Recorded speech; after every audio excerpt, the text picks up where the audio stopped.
ఏ నిజమైన లబ్ధిదారుణ్ణి ఎంపిక చేయాలన్నా వాళ్ళు సచివాలయానికి రావడమో లేదా మేము ప్రజాభవన్లో ఏర్పాటు చేసిన ప్రజావాణి కార్యక్రమంలో వాళ్ళు వచ్చి వినతి పత్రాలు ఇవ్వడమో పేద ప్రజలకు అది అత్యంత భారమైన పని. గ్రామాల నుండి సుదూర ప్రాంతాల నుంచి హైదరాబాద్ నగరానికి రావడం, హైదరాబాద్ నగరంలో మళ్ళీ పంజగుట్ట చౌరస్తా చేరుకొని జ్యోతిరావు పూలే ప్రజాభవన్ దగ్గరికి వచ్చి ముందు రోజు రాత్రే ఇక్కడ నిరీక్షించి అక్కడ వినతి పత్రాలు ఇస్తున్నారు అని అంటే ప్రజలకు 10 సంవత్సరాల నుంచి ప్రభుత్వం అందుబాటులో లేకపోవడం, పరిపాలన ప్రజల దగ్గరికి చేరకపోవడం వల్ల తీవ్రమైన ఇబ్బందులను ప్రజలు ఎదుర్కొంటున్నారు. ఆ ఇబ్బందులు ఎంతగా పేరుకుపోయినాయని అంటే ప్రభుత్వాలు మోయలేనంత భారంగా మారినాయి.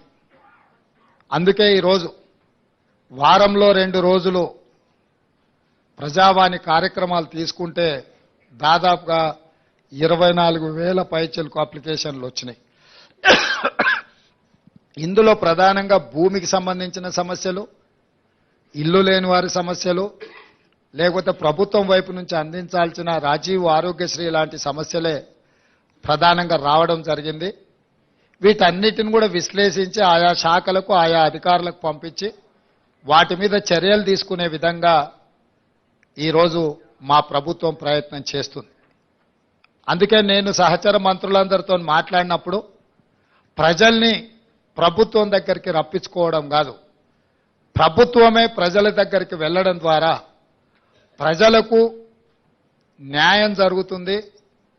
ప్రజలకు హైదరాబాదు రావడానికి అవసరమైన ప్రయాణ ఖర్చులు కావచ్చు, లేకపోతే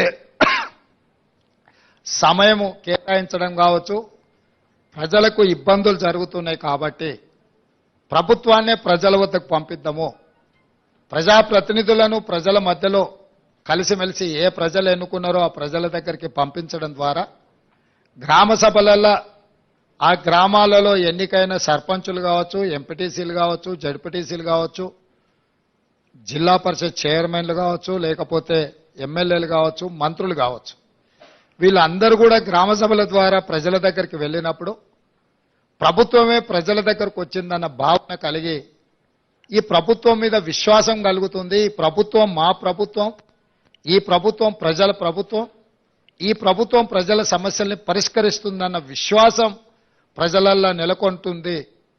ఈ కార్యక్రమాన్ని విజయవంతంగా అమలు చేయడం ద్వారా, ఈ కార్యక్రమాన్ని విజయవంతంగా అమలు చేయాలి అనంటే వాళ్ళని ప్రజావాణి కార్యక్రమానికి ప్రజాభవన్కు రప్పించుకోవడం కాదు, ఇక్కడ ఉండే గతంలో ఘడీల ముందు ఘడీల లోపల జరిగిన పరిపాలనను గ్రామాలకు చేర్చాలన్న ఆలోచన మా ప్రభుత్వానికి వచ్చే ఈరోజు ఈ గ్రామ సభలను ఏర్పాటు చేయడం జరిగింది.